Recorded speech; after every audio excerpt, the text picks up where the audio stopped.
성경 말씀, 지난주에 말씀 전교했던 말씀을 다시 보겠습니다. 야고보서 3장 1절에서 12절을 같이 공독합니다. 내 형제들아, 너희는 선생된 우리가 더 큰 심판을 받을 줄 알고 선생이 많이 되지 말라.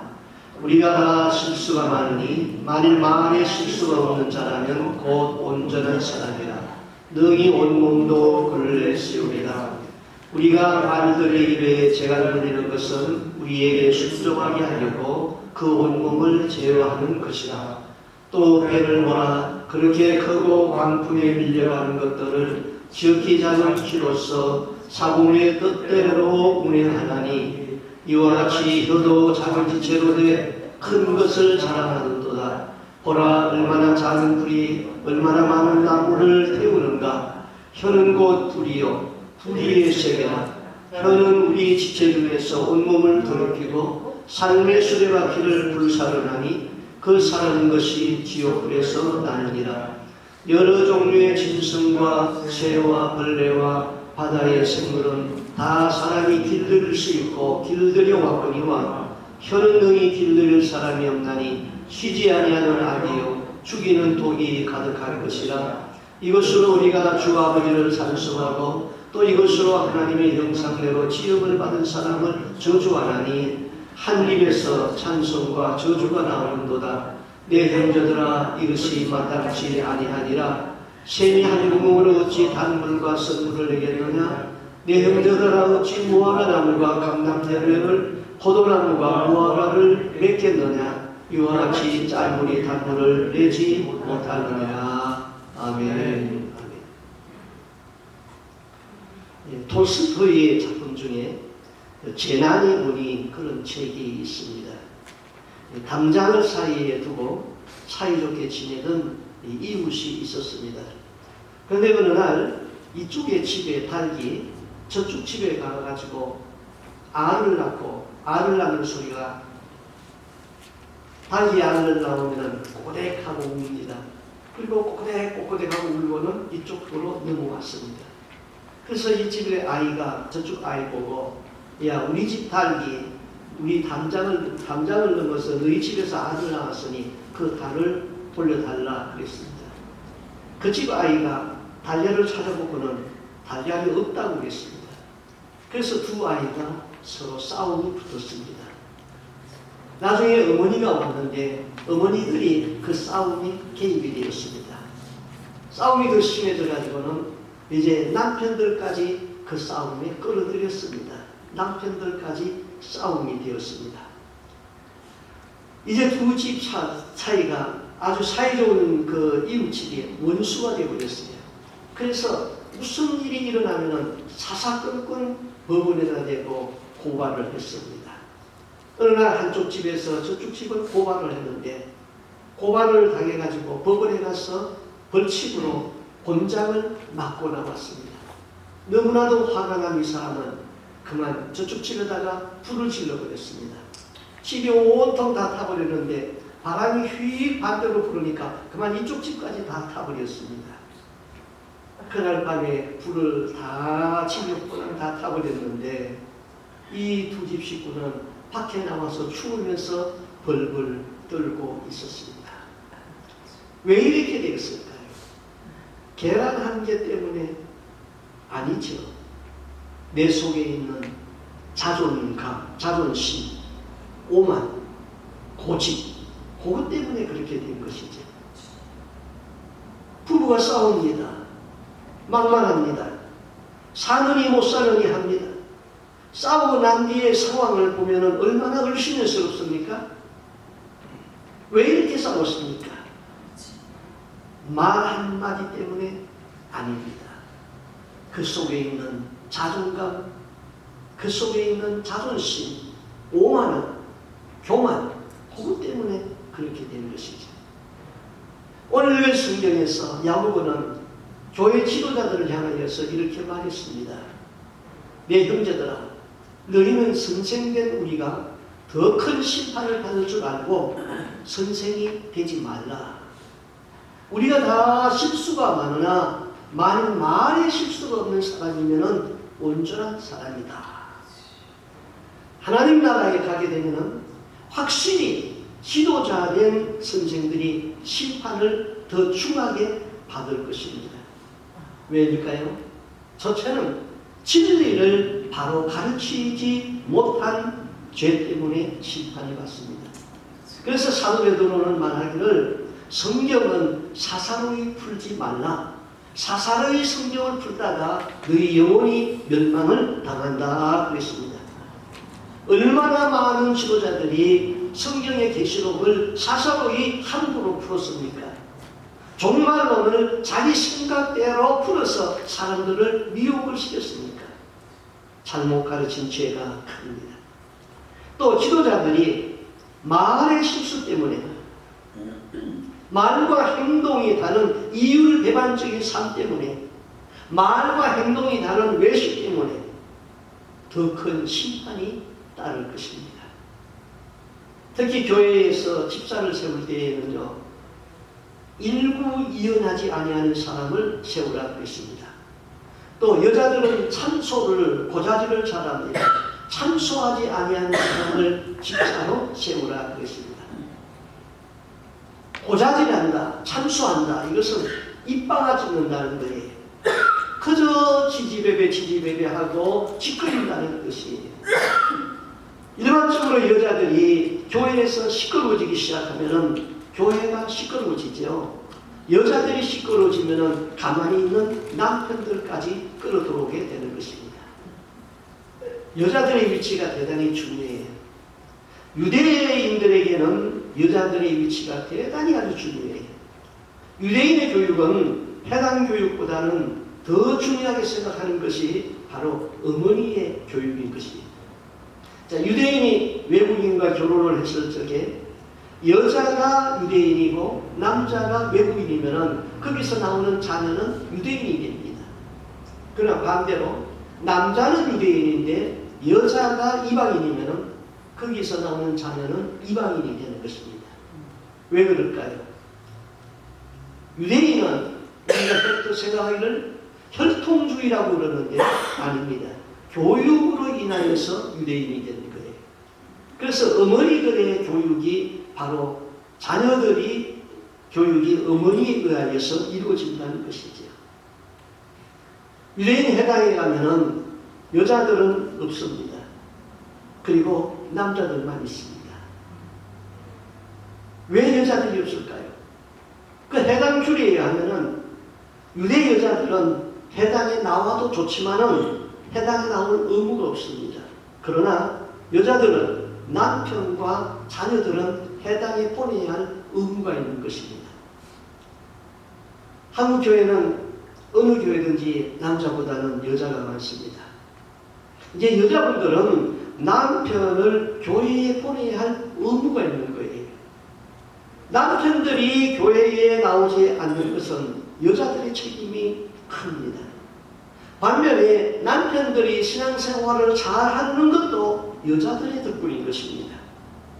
여자들은 남편과 자녀들을 교회에 보내야 하는 의무가 있다고 생각하면 됩니다. 그리고 여자분들은 남자들로 하여금 교회에서 봉사하도록 만들어야 되는 것이죠. 여자들은 되게 좀 많이 많아요.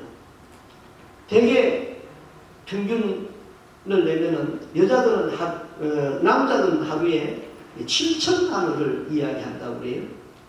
근데 여자들은 그보다 훨씬 많은 25,000 단어를 이야기한다고 합니다. 근데 여자들이 전화를 2시간 동안 전화를 붙들고 이야기하고 끊으면서 뭐라고 얘기하는지 아세요? 권사님, 자세한 것은 내일 만나서 이야기해요. 재미있는 조크가 있죠. 남편이 집안에서 파리채를 들고 다니면서 파리를 잡습니다. 여보, 집안에 파리를 잡았는데 수컷은 2마리, 암컷은 5마리 잡았다? 여보, 그것이 수컷인지 암컷인지 어떻게 알아요? 그야 알 수 있지. 맥주병에 앉은 놈은 수컷이고 전화기에 앉은 놈은 암컷이지.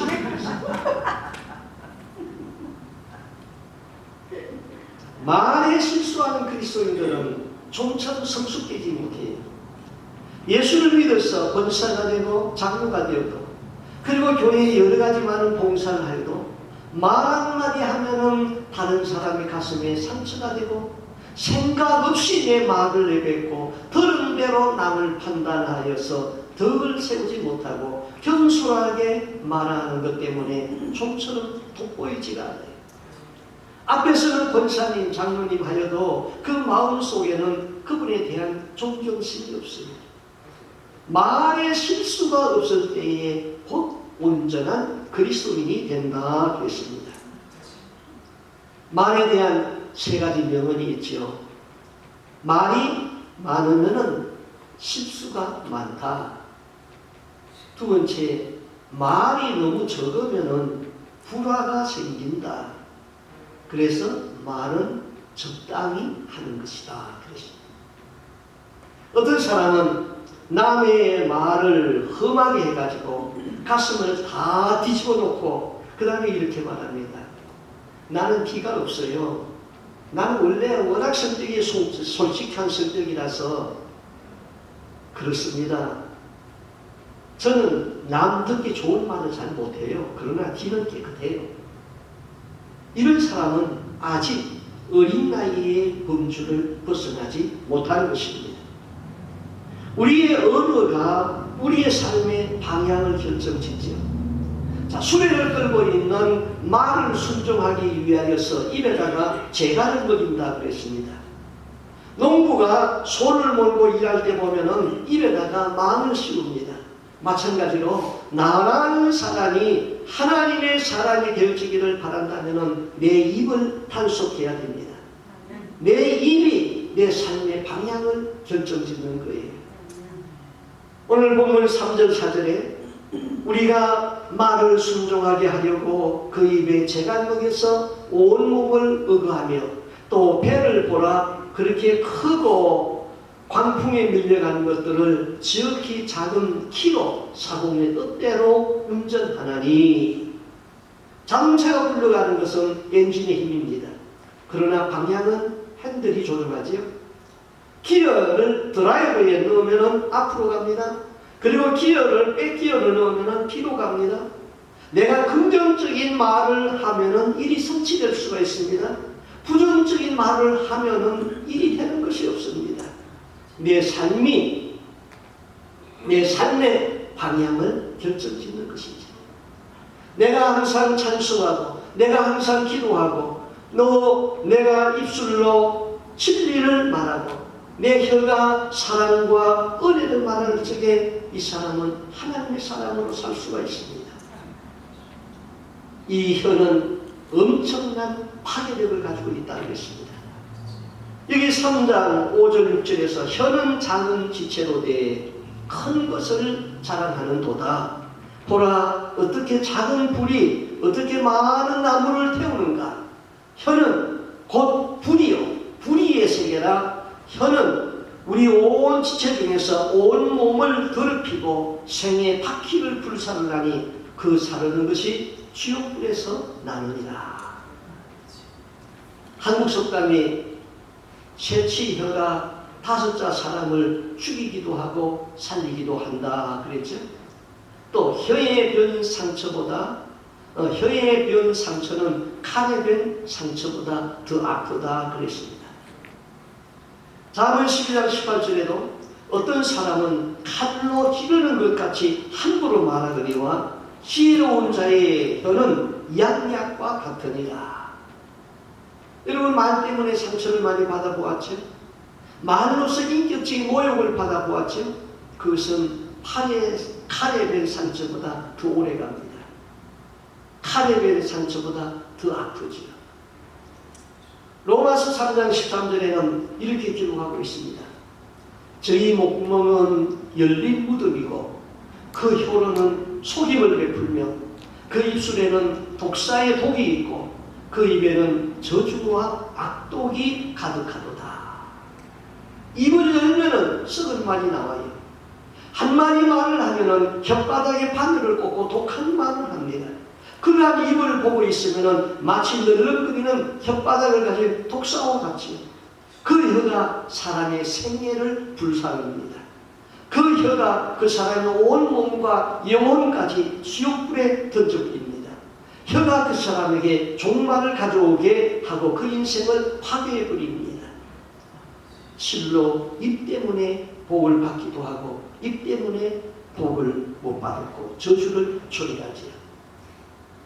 여러분, 성경에서 가장 큰 죄가 어떤 죄라고 생각합니까?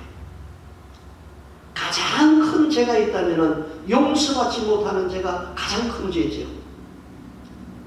울어도 안 되고 회개를 하여도 회개가 안 되고 재물을 드려도 하나님이 거절하고 그래서 죄 용서함을 받지 못하고 그 죄값으로 망하는 죄가 가장 큰 죄입니다. 아무리 위하여서 중보기도를 하여도 하나님이 기도하지 말라는 것입니다. 그를 위하여서 기도하면 죄 용서함을 받지 못하기 때문에 마귀가 더 강하게 씌워버린다는 것입니다. 저는 목회하면서 그런 사람 딱 한 사람 만났어요. 참 예쁘장하고 겉으로 보기에는 괜찮은데 그를 위해서 기도하면 하나님이 더 이상 기도하지 말라. 하나님이 더 이상 기도하지 말라고 그랬는데 더 열심히 중보하고 기도하면 어떻게 될까요? 귀신이 씌워버립니다. 도대체 그런 죄가 무슨 죄일까요? 도둑질한 죄입니까? 거짓말한 죄입니까? 간음한 죄입니까? 아니면 살인죄입니까? 다 용서받을 수 있습니다. 그러나 용서받을 수 없는 죄는 성령 해방죄라고 그랬습니다. 성령 해방죄가 무슨 죄인가? 저는 아직도 거기에 대해서 정확히 잘 모르겠어요. 그러나 성경을 읽으면 문맥상으로 보면 이렇습니다. 예수님이 성령의 능력으로 귀신을 쫓아냈습니다. 능력을 행했습니다. 바리새인들도 이것이 성령의 능력으로 하나님으로부터 오는 것을 알았습니다. 그런데 예수가 싫습니다. 예수님이 싫으니까 그가 하는 모든 일이 다 싫습니다. 예수님이 하는 일이 성령의 능력으로 하는 것을 빤히 알면서도 그들은 이렇게 말했습니다. 저가 귀신의 왕 바알세불을 불러들이지 아니하고는 귀신을 쫓아낼 수 없느니라. 이들은 성령의 역사를 빤히 알면서도 그것은 사기의 두목이 들어와서 일을 하는 것이라고 억지를 썼어요. 그때 예수님이 이 말씀을 했어요. 사람의 모든 죄와 해방은 사심을 얻되 성령을 해방하는 것은 사심을 얻지 못하겠고 또 누구든지 말로 인자를 거역하면 사심을 얻되 누구든지 말로 성령을 거역하면 이 세상과 오는 세상에서도 사심을 얻지 못하리라. 그리고 보니 이 사심을 얻지 못하는 이 죄, 성령 해방죄도 결국 입으로 짓는 죄인 것입니다. 여러분, 어떤 분이 여러분에게 오셔서 당신은 참 의로운 사람입니다. 그렇게 말하면 거부 반응이 일으킬 거 없죠. 굉장히 좀 기분 좋을 거예요. 어떤 분이 저한테 와가지고 목사님은 참 의로운 사람입니다. 이렇게 말했다면 싫어하지 아니할 것입니다. 그런데 어떤 사람이 의로운 사람일까요? 성경에 의로운 사람 한 사람을 소개했습니다. 그 사람은 마리아의 남편 요셉이었습니다. 마태복음 1장 18절 19절에 이렇게 기록했어요. 예수 그리스도의 나심은 이러하리라. 그 모친 마리아가 요셉과 정혼하고 동침하기 전에 성령으로 잉태된 것이 나타났더니 그 남편 요셉은 의로운 사람이라 저를 드러내지 아니하고 가만히 끊고자 하여. 성경은 요셉을 보고 의로운 사람이라 그랬어요.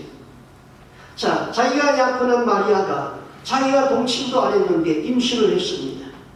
물론 성령으로 잉태했습니다. 그러나 요셉이 그걸 알 수 있습니까? 자기와 결혼하기로 약속한 처녀가 내 아기가 아닌 다른 사람의 아기를 가졌다. 요셉이 배신감에서 얼마나 괴로웠겠습니까? 그러나 요셉은 배신감과 자기 괴로움을 마리아에게 나타나지 아니했습니다. 요셉이 만약에 입을 열면은 마리아는 돌에 맞아 죽을 수도 있습니다. 당시 사회 계율은 정혼한 여자가 다른 남자로 더불어 잉태하면 끌어내어서 돌로 치라는 사회 계율이 있었습니다.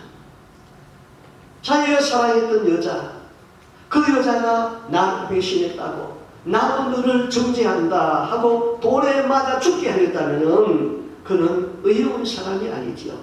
그렇다면 복수의 사람이죠. 그런데 요셉은 이 일을 시끄럽게 하지 아니하고 조용히 해결하려고 했습니다. 마리아의 관계를 조용히 끊고자 했습니다. 저에게도 무슨 필연적인 사연이 있겠지. 내가 사랑했던 여자, 나를 배신했다고 나도 복수한다면 내 사랑은 진짜 사랑이 아니었지. 요셉은 아픔을 참고 조용히 관계를 끊으려고 했습니다. 성경은 이러한 요셉을 두고 증언하기를 저는 의로운 사람이라 그랬습니다. 여러분이 의로운 사람이라고 인정받기를 원합니까? 그렇다면 다른 사람의 허물을 덜추어내지 마세요. 나를 괴롭힌 사람, 내가 한 번 덜추어내면 그는 매장될 수 있는 사람, 그런 일까지도 내가 입술을 굳게 닫고 그 사람을 사랑으로 대한다면 하나님은 그를 의로운 사람이라고 합니다. 그러고 보니 의로운 사람도 결국 마리아서부터 인정받고 의로운 사람이 되는 것입니다. 성경에는 요셉과 반대되는 사람이 있죠. 사무엘시에 보면은 도액이라는 사람이 나옵니다. 사울 임금이 다윗을 시기해가지고 다윗을 죽이려고 합니다. 다윗은 왕궁을 떠나서 피난 생활을 합니다. 다윗이 사울에게 쫓겨다녔습니다. 그는 좁은 이스라엘 땅에서 숨을 데가 없습니다. 쫓겨다니는 다윗이 배가 고픕니다. 그래서 제사장 아히멜렉을 찾아갔습니다. 아히멜렉은 아무 사정도 모르고 다윗이 사울의 신하고 또 사울의 사위인 것만 알았습니다. 그가 모든 백성에게 사랑을 받고 임금에게 신임을 받는 줄로 알았습니다. 그래서 그에게 배고픈 다윗에게 먹을 것을 주었습니다. 다윗이 골리앗을 죽이고 그때 빼앗은 골리앗이 쓰던 칼을 그 성전에 보관되어 있었는데 그 칼도 내어주었습니다. 그런데 마침 그때에 도액이라는 사람이 있었습니다. 이 도액이라는 사람이 사울 왕에게 다 일러 바쳤습니다. 화가 난 사울은 제사장을 다 죽였습니다. 제사장만 죽인 것이 아니라 제사장 가족과 그 가문의 85명의 제사장의 가족을 다 몰살시켰습니다. 문제는 제사장까지 죽이는 사울이 나쁜 왕이죠. 그러나 또 하나의 문제는 일러 바친 도액입니다. 도액이 나는 조용히 말 한마디 사실대로 고한 것뿐입니다. 그렇게 반대할 수가 없습니다. 도액이 어떻게 무슨 말로 충동적인 말을 해서 사울이 충동을 받고 제사장과 그 가족을 다 멸했겠습니까? 사무엘 15장 1절에 유순한 대답은 분노를 시게 하려도 과격한 말은 노를 격동하느니라. 남에게 들은 말이라도 책임없이 전할 수는 없습니다. 내가 한 말은 내 말이든 남이 나에게 한 말이든 내가 한 말은 전부 내 말입니다. 내가 하나님 앞에 가가지고 하나님 그거는 내가 한 말이 아닙니다. 그렇게 변명할 수가 없어요. 하나님은 그 말은 내 말이 아니고 저 사람 말이었어요. 그렇게 변명할 수가 없어요. 저 사람이 한 말이면은 나는 그 말을 하지 말아야 되는 것이죠. 사회생활을 하다 보면은 어디에 가든지 권위에 대하여서 반항하는 사람, 이런 사람은 학교에서나 직장에서나 계속 상사들과 부딪히다가 자기 인생을 망가뜨리죠. 욱하는 성질 때문에 내내 실수하는 사람들이 많습니다. 남의 말하는 버릇을 가진 사람들은 항상 말 때문에 구설수에 오르게 되는 것이죠. 첫째에서 8절, 여러 종류의 짐승과 새며 벌레와 해물은 다 길들임으로 사람에게 길들었거니와 혀는 능히 길들일 사람이 없나니 쉬지 않는 악이요 독이 가득한 것이라. 자, 사람의 능력은 대단합니다. 바다의 돌고래를 훈련시켜가지고 쇼를 합니다. 또 사자나 호랑이와 같은 맹수도 훈련을 해가지고 길들여서 쇼를 합니다. 하늘에 나는 매를 길들여서 사냥을 합니다. 소나 코끼리 같은 짐승을 길들여서 일을 시킵니다. 그런데 이 새치밖에 안 되는 이 혀를 길들이는 데는 실패합니다. 혀에는 악마적 힘이 있다고 했어요.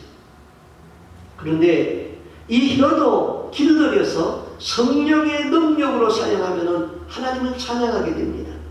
길들이지 아니하는 혀는 쉬지 아니하고 독을 품어낸다고 했어요. 모든 짐승은 길들이면 유순해지고 유익한 동물이 됩니다. 잘 길들인 개는 주인에게 축복입니다.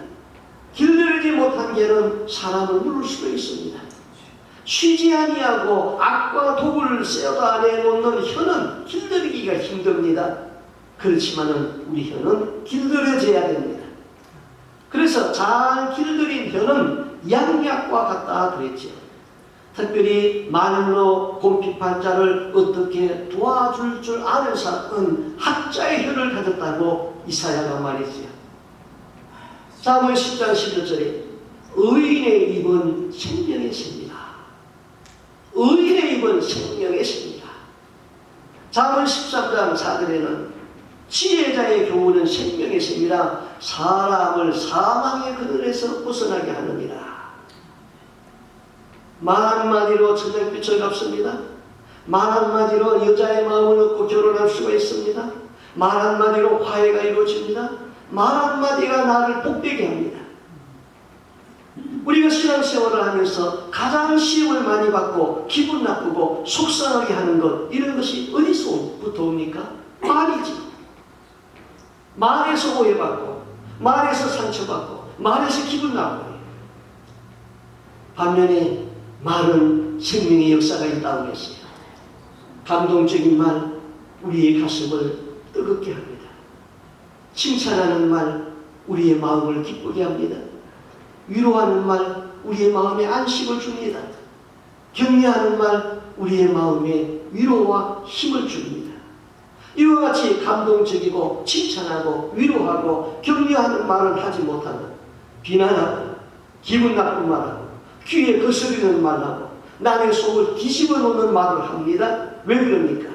그 사람의 입이 훈련을 받지 못해서 그런 것이지요. 이사야 50장 4절에 그랬어요. 주 여호와께서 학자의 혀를 나에게 주사 나를 곰핍한 자로 말로 어떻게 도와줄 줄 알게 하시고, 저는 이 말씀을 가지고 늘 기도 제목을 가지고 기도하고 있습니다. 학자의 혀를 가져야 곰핍한 자를 위로할 수가 있습니다. 이 학자의 혀를 영어 성경에서는 tongue of disciples 그랬습니다. 제자의 혀인데, 제자는 disciple입니다. 그럼 훈련은 디시플린이거든요. 그러니까 훈련된 사람이 바로 제자, 디사이플인 것입니다. 언어가 훈련을 받아가지고 잘 길들인 혀가 바로 학자의 혀인 것이죠.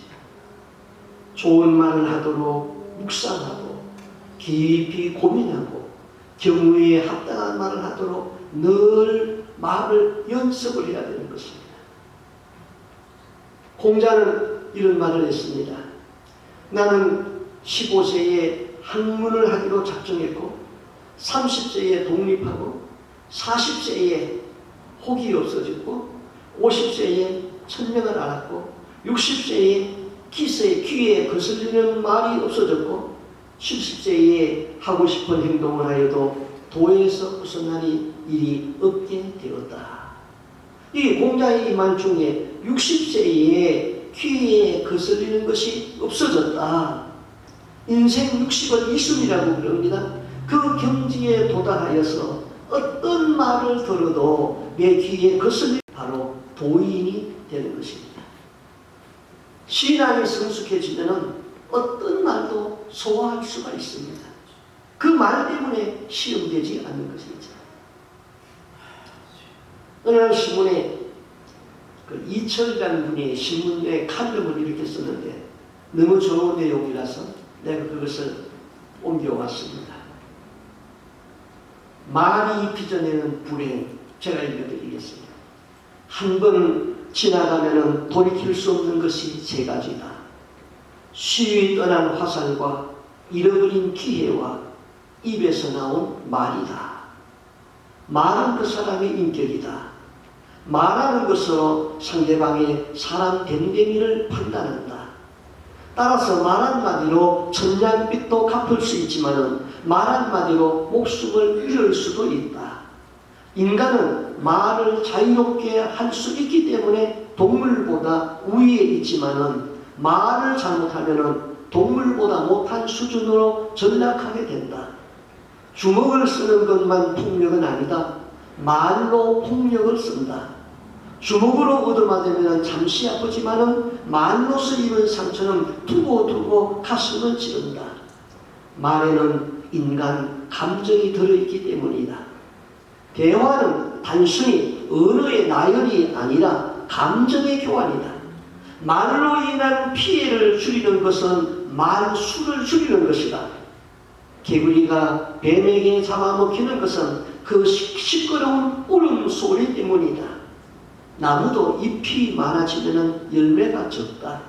말이 많은 사람은 진실성을 의심받는다. 목소리가 큰 사람은 허풍쟁이처럼 보인다. 부부싸움의 90%는 잘못 뱉어진 말 때문이다. 참 10번 읽어도 맞는 말이에요. 이 말이라는 것은 산울림의 법칙과 같다 그랬습니다. 내가 좋은 말을 하면 상대방도 나에게 좋은 말을 합니다. 내가 남을 비난하고 정죄하고 험담하면 상대방도 나에게 그렇게 할 수밖에 없습니다. 주일학교 어린아이가 산속에 들어갔습니다. 산속에서 야호 했습니다. 산울림이 되돌아와서 야호 했습니다. 누가 내 말을 흉내내나? 누가 내 말을 흉내내나? 나 기분 나쁘다. 나 기분 나쁘다. 너 죽인다. 너 죽인다. 아이가 집에 와서 엄마에게 얘기를 했어요. 엄마, 저 산속에 내 말을 따라하는 사람이 있어. 내가 죽인다고 했더니 나를 죽인다고 그랬어. 그래, 오늘은 한번 이렇게 말을 해봐라. 야호, 나를 좋아한다. 야호, 나를 사랑한다. 아이가 산속에 갔습니다. 엄마가 일러준 대로 말합니다. 야호, 나를 좋아한다. 야호, 나를 좋아한다. 나를 사랑한다. 나를 사랑한다. 말은 산울림과 같습니다. 내가 원망하는 말하면 원망이 내게 돌아옵니다. 내가 비판하면 그도 나를 비판합니다. 내가 그를 칭찬하면 그도 나를 칭찬합니다. 내가 그를 축복하면 그는 나를 좋아합니다. 내가 하나님을 찬송하면 하나님은 나를 기뻐하는 것입니다. 그 다음 우리의 언어는 하나님의 창조의 목적대로 사용하라 그랬습니다. 9절에서 10절 우리가 주 아버지를 찬송하고 또 이것으로 하나님의 형상대로 지음받은 사람을 저주하나니 한 입으로 찬송과 저주가 나는도다. 내 형제들아, 이것이 마땅하지 아니하다. 한 나무가 두 가지 열매를 맺을 수가 없습니다. 그런데 오늘 우리의 입은 교회에서 찬송합니다. 하나님 앞에 거룩한 기도를 합니다. 선한 말을 합니다. 그런데 그 입으로 다시 형제를 험담합니다. 비난하고 욕합니다. 정오하는 말을 합니다. 한 입에서 찬송과 저주가 나온다. 그럴 수 없다는 것이죠. 여러분, 솔로몬의 죄 중에 큰 죄가 무엇이죠? 그가 하나님을 사랑해서 예루살렘에 7년에 걸쳐서 가장 아름다운 하나님의 성전을 지어서 봉헌했습니다. 그때 하나님은 큰 영광을 받았고 솔로몬에게 은혜를 베풀어줬습니다. 그 솔로몬이 나이 늦게 이방 여자들을 척으로 취하고 그 아내들의 말을 들었습니다. 그 아내들이 섬기는 우상을 섬기는 산당을 지어달라고 요구하니까 솔로몬이 그 우상을 섬기는 산당을 지어줍니다. 하나님의 성전을 짓던 그 손으로 이방 성전을 또 지었습니다. 하나님이 너무 섭섭했습니다. 그래서 꿈에 솔로몬에게 2번씩이나 나타나서 경고했습니다. 네가 하나님의 성전을 짓던 그 손으로 우상을 섬기는 신당을 짓느냐? 네가 회개하지 아니하면 네 나라를 쪼개서 네 신하에게 하나를 주겠다 그랬습니다. 결국 솔로몬의 죄 때문에 그 아들의 죄 아들 때에 가가지고 그 나라는 둘로 나눠져서 남쪽 유다와 북쪽 이스라엘로 되었습니다. 오늘 우리의 입으로 하나님 앞에 찬송하고 하나님 앞에 기도하던 그 입으로 또 나가서 세상에 나가서 사람을 험담하고 저주하고 그럽니까? 그럴 수 없다는 것이지요. 이런 사람을 향하여서 성령이 탄식하지요. 네가 복을 달라고 기도하던 입으로 형제를 저주하느냐? 내게 찬송하던 거룩한 입으로 형제를 비난하고 형제에 대해서 수근수근하느냐? 어찌 네 입에서는 단물도 나오고 썩물도 나오느냐? 성령이 탄식합니다. 내 입은 하나님을 찬송하라고 지은 입이에요. 내 입은 복음을 전하라고 지었습니다. 그러므로 이 입이 복된 입이 되도록 훈련해야 되지. 내 입을 내가 단속하지 아니하게 되면은 내 언어는 나를 형편없는 인격자로 몰고 갈 것입니다. 그래서 시편 기자는 말에 실수하지 아니하려고 내 입에 파수꾼을 세워달라고 기도했어요. 시편 141편 3절 4절 여호와여 내 입술에 파수꾼을 세우시고 내 입술의 문을 지키소서. 군대의 정문에는 입초병이 서 있습니다. 입초병은 들어가면 안 될 것이 들어가는가, 나가서는 안 될 것이 나가는가 살펴봅니다. 우리의 입술에 파수꾼을 세워야 됩니다. 불신앙적인 말, 덕이 안 되는 말, 저주하는 말, 험담하는 말, 이런 말이 나가지 않도록 입초를 세워서 내 언어를 단속해야 됩니다. 내 입에 입초를 어떻게 세웁니까? 뜻을 전하고 이제는 불신앙적인 말, 내 인격을 손상시키는 말, 화를 초래한 말은 하지 아니하도록 늘 작정하고 기도를 해야 되는 것이죠. 어느 분이 기도하다가 성령이 주시는 말씀을 받았습니다. 제가 읽어드리겠습니다. 참 겸손은 속으로부터 나오는 것이지 행동으로 나오는 것이 아니다. 속사람의 겸손은 태산을 움직일 침묵의 무거움이 있고 그 사람의 겸손은 빈수레처럼 요란하다.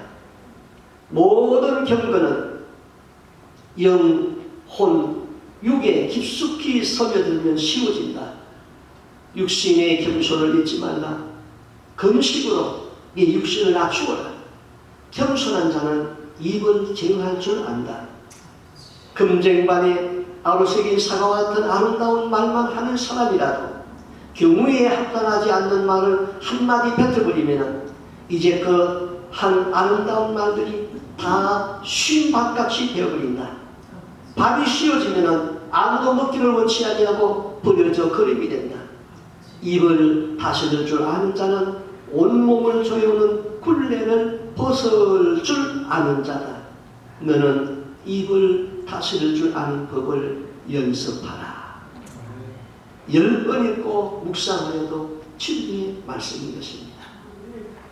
시편 19편 14절 나의 반석이시여 나의 구속자이신 여호와여 내 입의 말과 마음의 묵상이 주님 앞에 연락되기를 원하나이다. 내 입술에서 나오는 말을 하나님이 들으시고 주님이 기쁘시는 말이, 기쁘시게 받으시는 말이 되기를 바란다면 하나님이 원하시는 말을 해야죠. 하나님이 기뻐하시는 말을 해야 되죠. 그 말은 믿음으로 하는 말입니다. 그 말은 감사하는 말입니다. 그 말은 진실한 말입니다. 그 말은 주 예수의 이름으로 기도드리는 말입니다. 아가시에 보면은 주님이 기뻐하는 성도의 입을 이렇게 칭찬했어요. 네 입은 홍색 실 같구나. 네 입에서 꿀방울이 떨어지는구나. 우리 주님은 성도의 입을 귀하게 봅니다. 네 입에서 달콤한 꿀방울이 떨어지도록 그런 말을 하라는 것이죠. 여러분이 하나님께 기도하다가 하나님은 이렇게 또 응답을 해주었습니다. 네가 입으로 감사하다는 말과 복음을 전가하는 말과 아프고 다친 영혼에게 위로하는 이 세 가지 말을 한 적에 내가 가장 기쁘다. 하나님이 기뻐하는 말 세 가지가 있답니다. 첫째는 감사하는 말을 하라. 두 번째는 복음을 전하는 말을 하라. 세 번째는 마음이 상한 자를 위로하는 말을 하라. 이 세 가지를 꼭 기억하시고 그 말을 하면은 하나님이 기뻐하십니다. 부부가 똑같이 원망해 보세요. 부부가 똑같이 용화해 보세요. 이런 부부는 못 삽니다. 상대방이 원망할 적에 좋은 말로 대답해 보세요. 상대방이 나를 용할 적에 그를 칭찬해 보세요. 아침에 일어나면 하나님을 향하여 기도하고 감사하는 말을 해보세요. 등교하는 자녀에게 기분 나쁜 말 하지 마세요. 하루 종일 공부가 안 되는 법이에요. 출근하는 남편이나 아내에게 기분 나쁘게 말해서 출근하게 하는 부부, 아주 지혜롭지 못한 부부인 것입니다. 성도는 우리 입에서 꿀방울이 떨어지게 해야 됩니다. 신앙적인 말, 감사하는 말을 하십시오. 항상 복을 비는 마음으로 말을 하십시오. 우리의 입 때문에 복을 받고 우리의 말이 복을 심고 열매를 맺을 수 있기를 주님의 이름으로 축복하며 말씀을 마칩니다. 네. 기도하겠습니다. 하나님 아버지, 예수 믿으면서도 말로서 지은 죄가 너무나도 많았습니다. 그러나 이것을 깨닫지 못하고 회개가 없는 저희들의 삶을 긍휼히 여겨주시고 이 시간 회개하오니 주여 용서하여 주시옵소서. 주님, 나의 언어가 훈련을 받지 못해서 그렇습니다. 하나님 아버지, 하나님의 말씀을 깊이 묵상하고 기도하고 내 입에 파수꾼을 세워달라고 늘 기도하여서 우리의 입을 단속할 수 있게 하여 주시옵소서. 하나님 아버지, 교회에서 찬송하고 기도하는 그 입을 가지고 남을 험담하거나 정죄하거나 판단하지 아니하도록 우리의 입술을 지켜 주시옵소서. 주님이 기뻐하는 말을 할 수 있기를 원합니다. 감사하는 말을 항상 하게 하여 주옵소서. 전도할 수 있는 거룩한 말을 주시옵소서. 아픈 사람을 위로할 수 있는 말을 주시옵소서. 그리고 주님이 약속하신 대로 내 이름으로 무엇이든지 기도하면 이루어 주시겠다고 했사오니 주님의 이름을 걸고 날마다 기도하는 입이 되게 하여 주시옵소서. 내 속에 있는 오만과 자존심과 독선을 다 내려놓게 하여 주옵소서. 우리의 혀가 훈련을 받아서 학자의 혀를 가지고 곰핍한 자를 어떻게 도와줄 줄 아는 거룩한 하나님의 백성들이 다 되기를 소원하옵고 존귀하신 예수님 이름으로 기도하옵나이다. 아멘.